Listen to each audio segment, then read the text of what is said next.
না না না, কিছু করবেন না। মেহিনুরের গলা কাঁপছে, চোখে আতঙ্ক জমে আছে। এহসান থমকে দাঁড়িয়ে মুচকি হাসে। তার ঠোঁটের কোণে এক ধরনের শান্ত দাহ জ্বলে ওঠে। সে মেহিনুরের চোখে চোখ রেখে ধীরে বলে, আস্থা রাখো, পাপিষ্ঠ হতে পারি কিন্তু কথার খেলাফ করি না। কিছু করব না, শুধু কথা বলবো। মেহনুর নিঃশ্বাস চেপে ধরে, তারপর ধীরে ধীরে কাঁপতে কাঁপতে তার হাতটা ছেড়ে দেয়। এহসান তখন সামনে এগিয়ে যায়, মেহরুবের সামনে গিয়ে চেয়ারের হাতলে দুই হাত ভর দিয়ে শরীরটা একটু ঝুঁকিয়ে আনে। কণ্ঠটা গভীর, চোখে ভয়াবহ তীক্ষ্ণতা। তুই আমার প্রিয়তমার প্রিয়জন না হতে, তবে তোর কবর নিজ হাতে খুঁড়তাম আজ আমি, এহসান। মেহরুব চোখে চোখ রেখে তাকায়, কোনো ভয় নেই, বরং তীব্র অবজ্ঞায় ঠোঁট বাঁকিয়ে বলে, তোর মতো পাপির যোগ্যতা নেই আমার বোনকে প্রিয়তমা বলার, তাই এটা বলবি না। এহসান তাচ্ছিল্যের হাসি দেয়, ঠোঁটের কোণে এক বাঁকা ক্ষত ঝুলে থাকে। তোর বোনের আত্মার আগুলে অব্দি এই পাপি বিরাজ করে, আর তুই এসব আবুল তাবুল বকছিস। মেহরুব হেসে ওঠে, কিন্তু সেই হাসিতে ব্যঙ্গ, গ্লানি আর অপমান গলে গলে ঝরে পড়ে। আমার বোন বোকা, তাই তোকে ভালোবেসেছে। কথা শুনে হঠাৎই আগুন ছুটে ওঠে এহসানের চোখে। সে গর্জে ওঠে, শুকরিয়া আদায় কর রবের প্রতি যে বেঁচে গেছিস প্রাণে। কথা শেষ করে এক দৃষ্টিতে তাকিয়ে থাকে কিছুক্ষণ, তারপর পিছিয়ে আসে, চোখ নামিয়ে তাদের হুকুম দেয় তার লোকদের, সবাই এই কিটটাকে মুক্তি দিয়ে দে। হতবাক মুহূর্তে মেহেরুবের বাঁধন খুলে যায়। এহসান এবার ধীরে ধীরে ফিরে আসে মেহিনুরের সামনে, তার চোখে অদ্ভুত কোমলতা, যা আগুনের ভেতর থেকে বেরিয়ে আসা কোনো শান্তির ছায়া মনে হয়। সে মেহিনুরের দিকে তাকিয়ে হালকা হাসে, তারপর কোনো পূর্বাভাস ছাড়াই মেহিনুরকে কুলে তুলে নেয়। মেহিনুর তড়িঘড়ি করে বুকে লেপ্টে পড়ে, আজ সে ক্লান্ত, ভীত আর ভীষণ অপরাধ বোধে পুড়ে যাচ্ছে। এহসান কানে কানে বলে, চলো আপন পাপিষ্ঠ রাজ্যে আবারও। মেহনুর চুপচাপ চোখ বন্ধ করে রাখে, নিরলসভাবে লেপ্টে থাকে আপন পুরুষের বুকে। সেই বুক যেখানে সব পাপ আর সব দহন মিলেও ভালোবাসাকে দাবিয়ে রাখতে পারে না। তার মনে হতে থাকে, আমি কি আদৌ এ ভালোবাসার যোগ্য? এত ভালোবাসা পেয়ে আমি কি তার যোগ্য হয়েছি কখনো? তবুও সে জড়িয়ে ধরে রাখে, কারণ ভালোবাসা প্রাপ্য দিয়ে মাপা যায় না। ভালোবাসা শুধু অনুভব করা যায়। তুমি যতই স্বার্থপর হও, আমি সেই স্বার্থপর নারীকেই ভালোবাসি। তুমি যদি বিশ্বাসঘাতক হও, তবে আমি সেই বিশ্বাসঘাতক নারীর প্রেমেই অন্ধ। এহসান আজ অদ্ভুত আচরণ করছে, নিজের হাতে রাতের খাবার খাচ্ছে। এমনটা আগে কখনো হয়নি। বিয়ের পর যতদিন রাতে একা খেত, ততদিনও মেহিনুরের হাত থেকেই খেত, কিন্তু আজ বাড়ি ফিরে মেহিনুরকে ডাকার প্রয়োজনও মনে করল না। নিচে এসে চুপচাপ টেবিলে বসে গেল। মেহিনুর থমকে যায়, মনটা কেমন করে ওঠে, সবকিছু কেমন এলোমেলো লাগে হঠাৎ। এহসান টেবিলে বসেছে, এটা তো শুধু বসা নয়, একটা বদলে যাওয়া অভ্যাসের নাম, একটা অদৃশ্য দূরত্বের আভাস। এহসান গম্ভীর গলায় বলে, খাবার দাও। শব্দটা যেন বিষের মতো ঘুরে ফিরে বাজে মেহিনুরের কানে। তার হৃদয়ে কাঁপন ধরে, রাগ নয়, ব্যথা নয়। খাবার এনে টেবিলে রাখে সে ধীরে, হাত কাঁপে না, তবু মন কাঁপে। আজ এহসান একটিও কথা বলে না, চুপচাপ খেতে থাকে। মেহিনুর পাশে দাঁড়িয়ে থাকে, ঠিক আগের মতো, কিন্তু আগের মতো কিছুই যেন নেই। প্রতিদিন এই সময় এহসান কত গল্প করে, হাসায়, অভিমানে ভরিয়ে, আবার মুহূর্তেই ভেঙে দেয়। মেহিনুর সেই সব কথায় হেসে হেসে কখনো কেঁদেও ফেলেছে, ভালোবাসায় প্রশ্রয়। আর এহসান চুপচাপ তাকিয়ে থেকেছে মুগ্ধ চোখে, যেন এই হাসি তার জীবনের সবচেয়ে বড় প্রাপ্তি। আজ নেই কিছুই, আজ এহসান যেন দূরের কেউ, অচেনা, নীরব, কঠিন।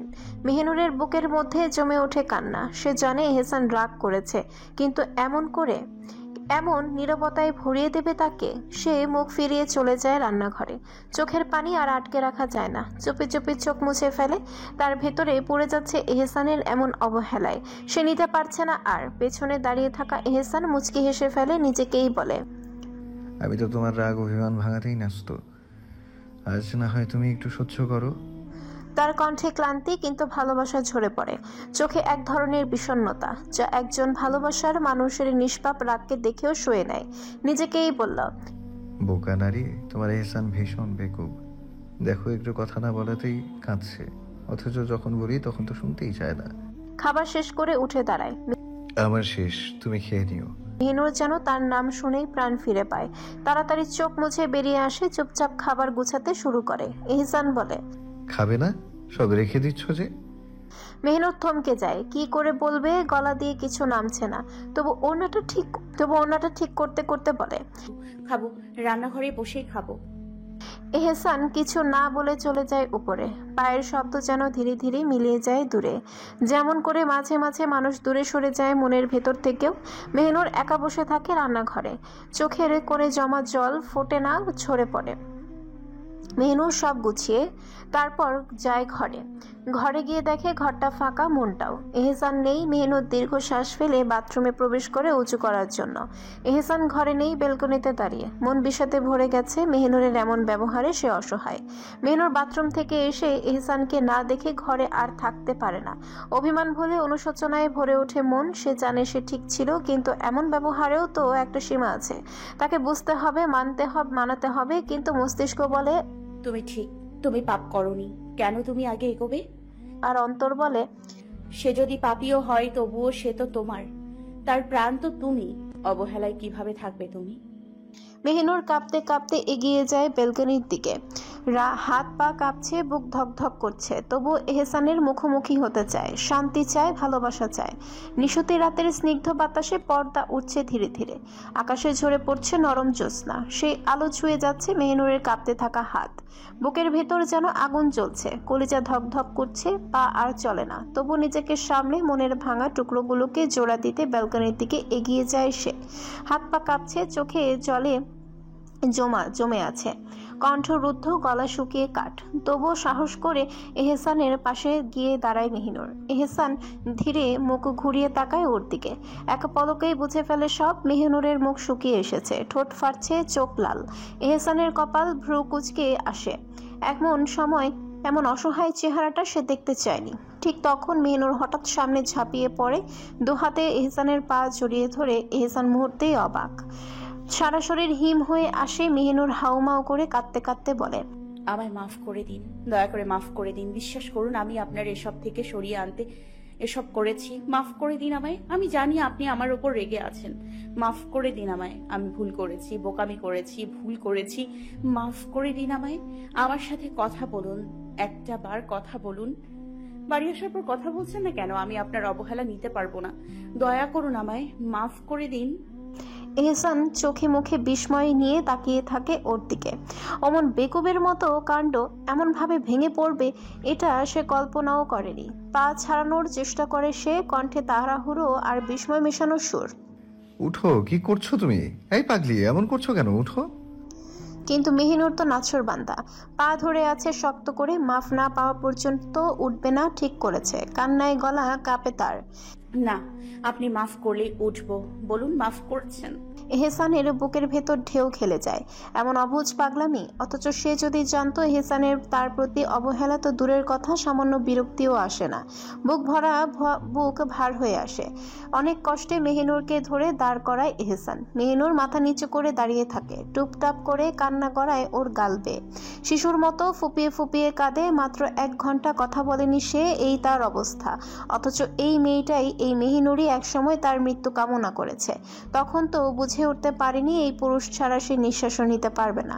এহসান আলতো করে ওর গাল ছুঁয়ে চোখের পানি মুছে দেয়। কণ্ঠ নরম হয় তার। কাঁদছো কেন এভাবে? বলো, কি হয়েছে? মেহিনুর এহসানের চোখে চোখ রাখে, কণ্ঠ ভার। আপনার অবহেলায় আমি আপনার পাপ তাপ সব সহ্য করতে পারবো, কিন্তু আমার প্রতি করা আপনার অবহেলা আমি সহ্য করতে পারবো না। নিজের ঠোঁট চেপে কান্না আটকে বলে, কেন বোঝেন আপনি? আমি মরে যাই তো মুহূর্তে মুহূর্তে। এহসানের ঠোঁটে এক ছিলতে মুচকি হাসি খেলে যায়।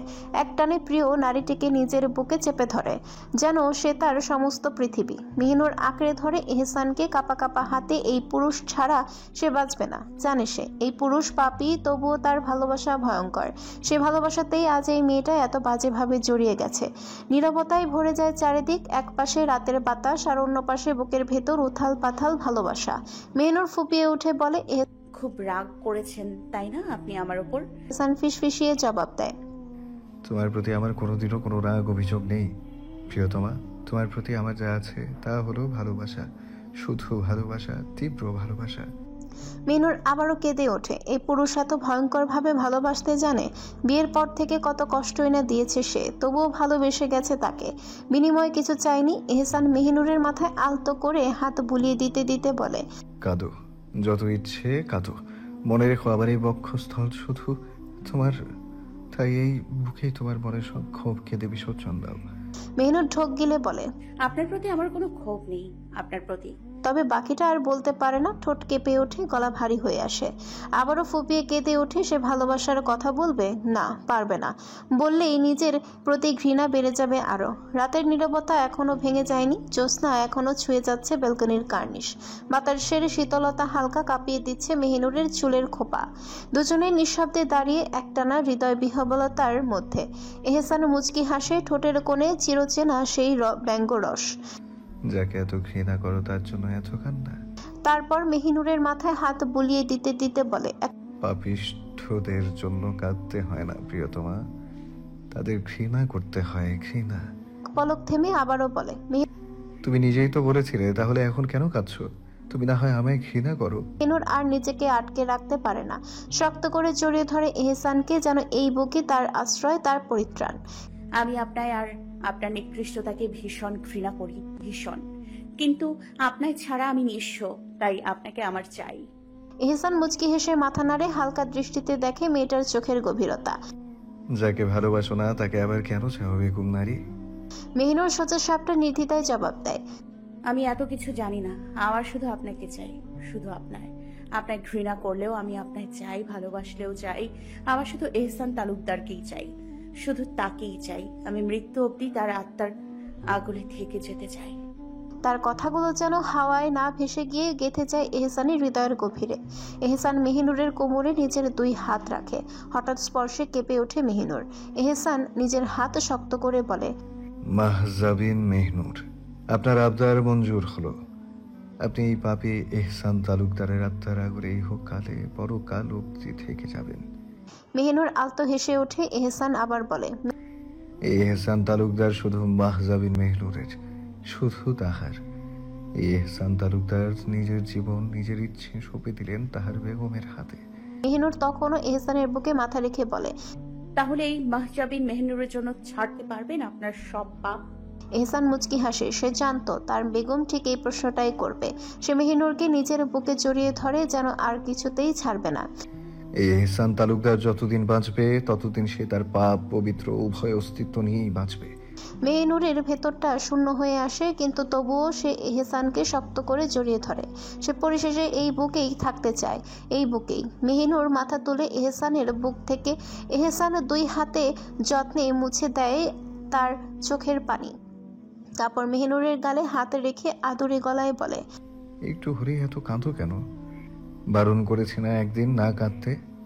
কণ্ঠ নরম, কিন্তু সেই একই বিষম মায়াবী সুরে বলে, পাপিষ্ঠ পুরুষকে যখন চাও তবে দহনে পড়তেও শেখো, কারণ পাপিষ্ঠ পুরুষকে যে নারী ভালোবাসে তাকে মুহূর্তে মুহূর্তে দহনে পড়তে হয়।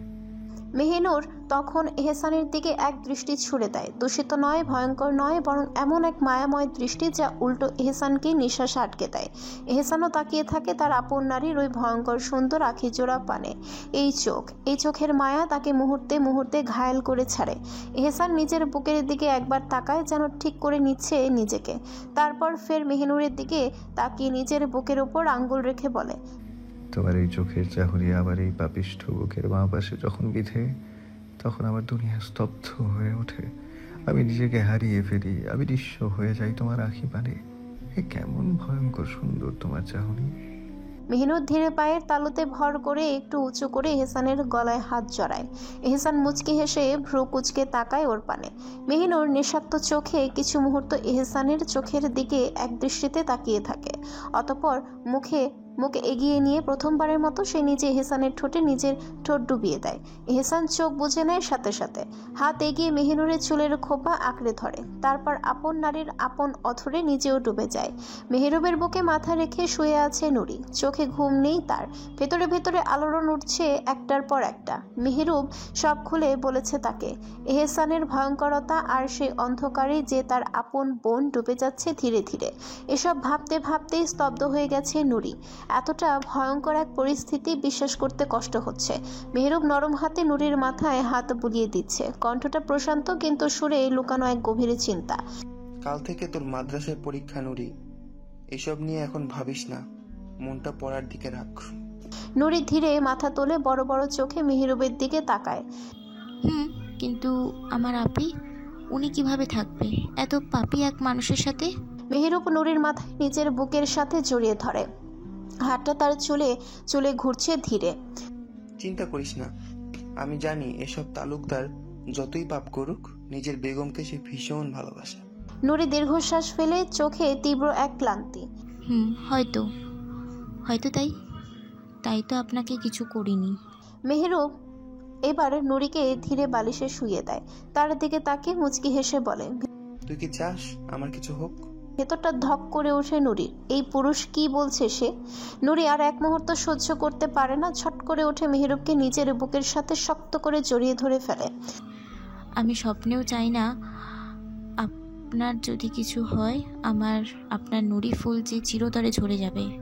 মেহেরুব এবার হেসে ওঠে, ঠোঁটে শান্ত এক আশ্বাসের হাসি। নুরিকে শক্ত করে জড়িয়ে ধরে কানে কানে ফিসফিস করে বলে, আমার নুরি ফুল শুধু আমারই হয়ে থাকবে সারা জীবন। নুরি খিলখিলিয়ে হেসে ওঠে। সেই হাসিতে ঘর ভর্তি হয়ে যায় একরকম আলোয়। মেহেরুব মুখ তুলে মুচকি হাসে, তারপর নুরির থুতনিতে আলতো দাঁত বসিয়ে দেয়, যেন বলে ওঠে, তুই শুধু আমার। মাদ্রাসা থেকে পরীক্ষাটা দিয়েই বেরিয়েছে নুরি। চোখে ছিল আরাম ফিরে পাওয়ার মৃদু হাসি, কিন্তু কে জানতো সে স্বস্তি নিমেষে বদলে যাবে ভয়ঙ্কর এক দুঃস্বপ্নে। ঠিক মাদ্রাসার গেট পেরোতেই কয়েকজন অচেনা মহিলা ঘিরে ধরে তাকে। বলার সুযোগও পায় না সে। তার আগে জোর করে একটা গাড়িতে গুজে ফেলা হয় তাকে।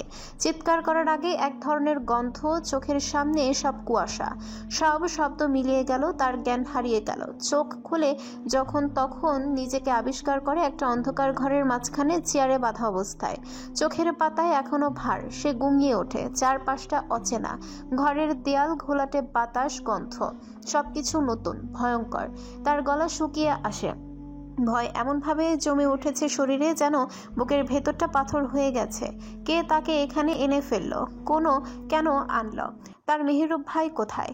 ঠিক তখনই দরজাটা খুলে একজন পুরুষ ধীর পায়ে এগিয়ে আসে ঘরের ভেতরে। নুরি আতকে ওঠে, ভয়ে সিটিয়ে যায়। সে চিৎকার করে ওঠে, কে আছে? কে আপনি? পুরুষটি এগিয়ে আসে ধীরে। তার কণ্ঠে এক রহস্যময় ফিসফিস। সে নুরির একদম পেছনে দাঁড়িয়ে হেলে পড়ে, একটু দূরত্ব রেখে বলে, তোমার আয়ান নুরি ফুল, তোমার হতভাগা প্রেমিক আয়ান আহনাফ। নুরির গলার পানি শুকিয়ে যায়। এই নাম, এই আতঙ্ক, এই আয়ান এখনো পিছু ছাড়েনি তার। সে নিজেকে গুটিয়ে নিতে চায়, চিৎকার করে বলে,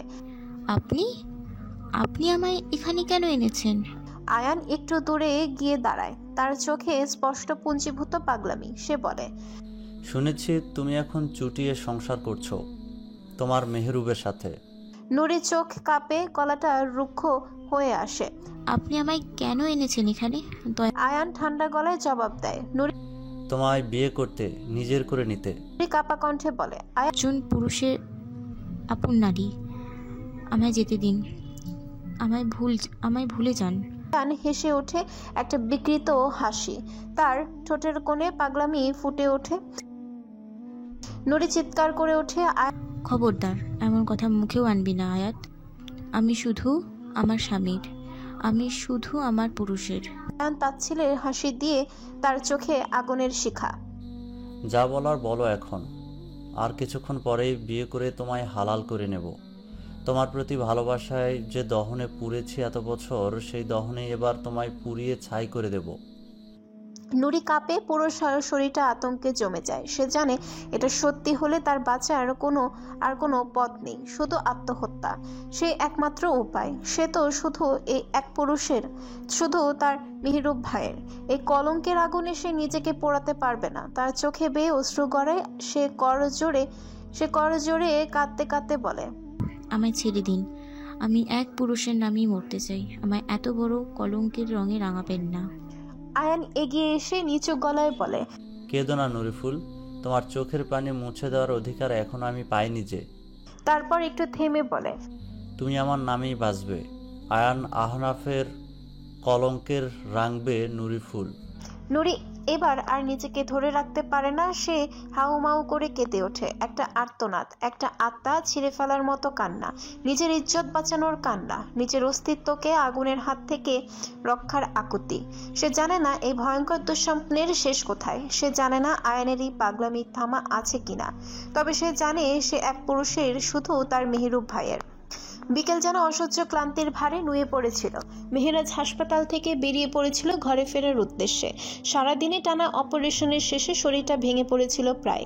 ফ্রেশ হওয়ারও সময় পায়নি, শুধু এক মুহূর্ত শান্তির আশায় বেরিয়ে এসেছে। কিন্তু পিছু ছাড়েনি এশা। ফোনের স্ক্রিনে একই নাম বারবার জলজল করছে, এশা কলিং। 5 মিনিট পর পর ফোন দিচ্ছে বারবার। মেহেরাজ বিরক্ত চোখে আকাশের দিকে তাকায়, তারপর ক্লান্ত পায়ে গেটের দিকে এগিয়ে যায়। ঠিক তখনই চোখে পড়ে হট্টগোল। হাসপাতালের সামনে একটা অস্থির দৃশ্য। কিছু কর্মী আর কয়েকজন মহিলা অস্থিরভাবে একজন মেয়েকে ধরে টানতে টানতে নিয়ে আসছে ভেতরে। মেয়েটির পরনের পোশাক ভেজা নয়, রক্তাক্ত। এক মুহূর্তের জন্য মেহেরাজ পাশ কাটিয়ে চলে যেতে চাইছিল। অজস্র রোগী আসে যায়, সব দেখা সম্ভব নয়। তবে ঠিক তখনই চোখ আটকে গেল। মেয়েটির কনিষ্ঠ আঙ্গুলে বাঁধা ঘড়িটা যেন চিৎকার করে উঠল। চোখ একবার পিটপিট করে চেয়ে দেখে মেহেরাজ, তারপর এক লাফে কয়েক কদম এগিয়ে যায়। এই ঘড়ি, এটা তো মেহেরুবের। কণ্ঠ যেন গলা শুকিয়ে আসে। সকালের সেই দৃশ্যটা স্পষ্ট ভেসে ওঠে মনের পর্দায়। গেটের সামনে দাঁড়িয়ে মেহেরুব তার নুরির হাতে ঘড়ি পরিয়ে দিচ্ছিল। নরম গলায় বলেছিল, সময় দেখে ঠিকমতো পরীক্ষা দিবি, সাহস হারাবি না, ঠিক আছে? মেহেরাজের শরীর কেঁপে ওঠে, বুকের ভেতর ধুকধুক শব্দ তীব্র হয়। ওর পা দুটো আপনাতেই পিছিয়ে যায়, কিন্তু হৃদয়টা সামনে ছুটে যেতে চায়। রক্ত টপটপ করে পড়ছে, আঙ্গুল বেয়ে রক্ত গড়িয়ে পড়ছে। মেয়েটির পরনের বোরখা, নিকাব, হাত মোচা সব ভিজে গেছে লালচে দাগে। আর সেই রক্তাক্ত দেহটা নুরি, তার ছোট বোন। মেহেরাজের চোখের সামনে দেখে, কিন্তু স্পর্শ করে না। ধরার অধিকার নেই ওর। এখন সে শুধু একজন ভাই, একজন পুরুষ। অন্য কোনো পরিচয় এখানে মানায় না। ওর বুকটা যেন চুরমার হয়ে যায়। ধরতে পারে না, কিছু বলতে পারে না, কিছু করতেও পারে না। শুধু ঝড়ের মতো কাঁপতে থাকে ওর কণ্ঠ। নার্সের দিকে তাকিয়ে ফিসফিস করে বলে ওঠে, তাড়াতাড়ি একজন মহিলা ডাক্তার ডাকুন প্লিজ। আর শোনেন, ও আমার বোন, কোনো পুরুষ ওকে ছোবেন না, ওর পবিত্রতা নষ্ট হবে প্লিজ। নার্সের চোখও খানিক ভিজে ওঠে। দ্রুত ছুটে যায় সে। একজন মহিলা ডাক্তার এসে দ্রুত অবস্থা বুঝে ফেলে। সঙ্গে সঙ্গে নুরিকে আইসিইউতে নেওয়ার ব্যবস্থা হয়। মেহেরাজ তখনও দাঁড়িয়ে পাথরের মতো স্থির, স্রেফ তাকিয়ে থাকে আইসিইউর দিকটায়। তারপর যেন হুঁশ ফিরে আসে। পকেট থেকে ফোন বের করে কল দেয় বাড়িতে। আব্বা, কণ্ঠ থেমে যায়। আব্বা, নুরি অ্যাক্সিডেন্ট, আমি হাসপাতালে আছি, দোয়া করেন আপনারা চলে আসেন। কথাগুলো শেষ হতেই ওর গলা কেঁপে ওঠে। হাসপাতালের শীতল আলোয় মেহেরাজের মুখটা আরো বেশি ক্লান্ত, আরো বেশি বিধ্বস্ত দেখায়। ভেতরে ভেতরে সে ছটফট করে। এই একটা মেয়েই তো ছিল যাকে দেখে প্রতিদিন সাহস পেত সে, এই নুরি। আজ রক্তে ভেজা, ওকে ছুঁতেও পারল না ও। মেহেরাজ চোখ বন্ধ করে ফিসফিস করে বলে, আমার ভাইয়ের কি হবে? রাত ঠিক 9টা। হাসপাতালের করিডোর এখন অনেকটাই ফাঁকা। চিকিৎসার কোলাহল, দৌড়ঝাঁপ সব কেমন ধীরে ধীরে স্তিমিত হয়ে এসেছে। শুধু এক কোনায় নিঃশব্দে বসে আছে মেহিনুর। হাত দুটো কোলে রেখে বসে আছে সে। চোখ যেন ফাঁকা বাতাসে আটকে আছে। চোখে পানি নেই, কান্নাও নেই, নেই কোনো আহাজারি। একটা সময় ছিল যখন সে আগে ছুটে এসে গলা ছেড়ে কেঁদে উঠত, কিন্তু এখন এগুলো যেন তার নিত্যদিনের দৃশ্য।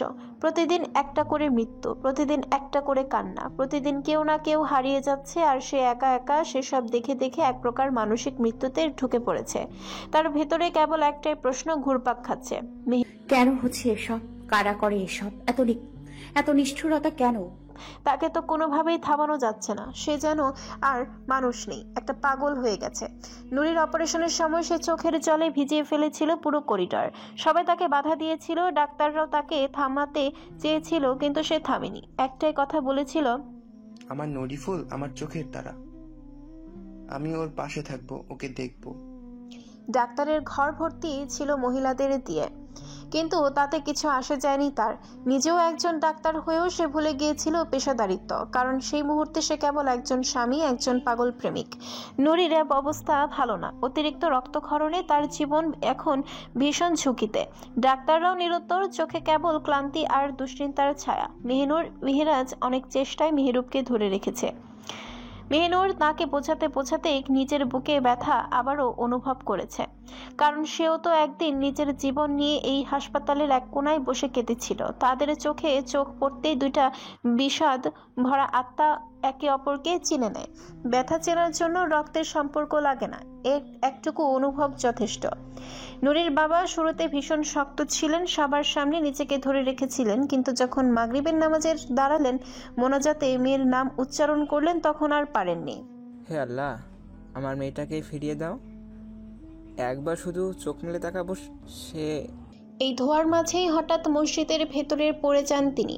প্রেসার বেড়ে অজ্ঞান হয়ে যান, আর মসজিদে নীরবতা যেন থমকে যায় কান্নার শব্দে।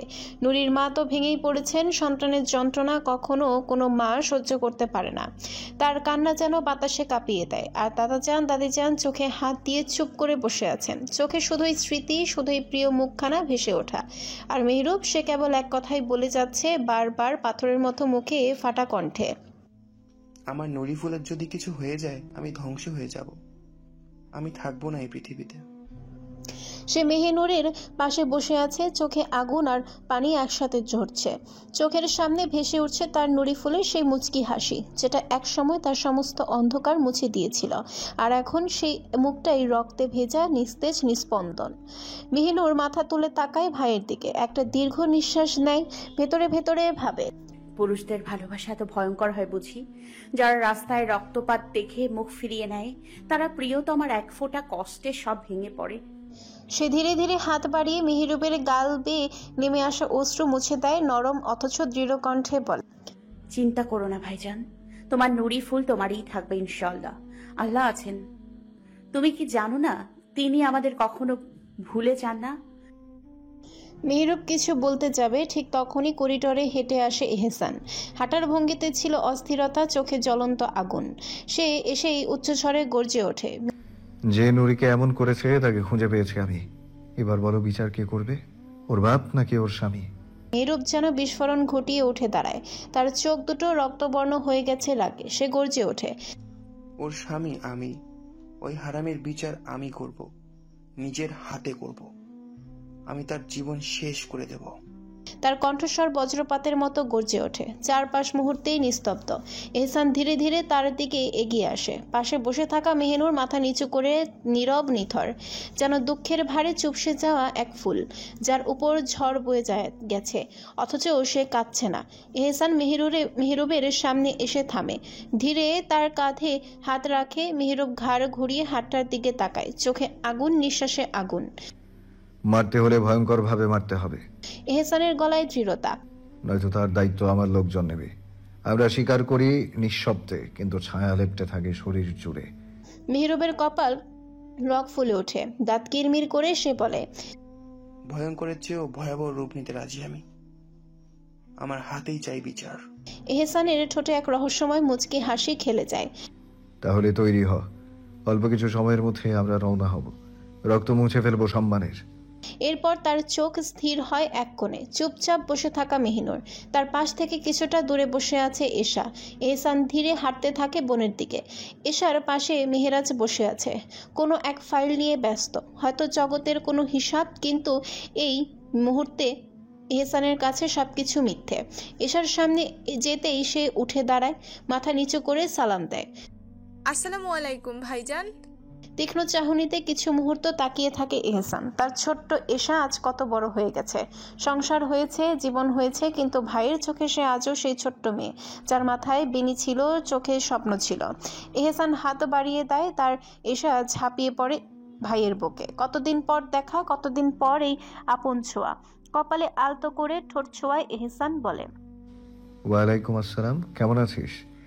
এশার ঠোঁটে কষ্ট লুকানো এক হাসি। এই তো একরকম আছি, আলহামদুলিল্লাহ, ভালো থাকার চেষ্টায় আছি। ভাইজান, নুরি তো এখন ফুল নয়, শুকনো একটা পাতার মতো পড়ে আছে। এহসানের বুকে চেপে আসে। সে দীর্ঘ নিঃশ্বাস ছেড়ে বলে, বুঝতে পারছি, আমার বেগম আজ নীরব। আল্লাহ হয়তো বুঝে দিয়েছেন তাকে, না হলে কান্নার ঢেউতে হয়তো আজ আমার নিঃশ্বাস থাকতো না।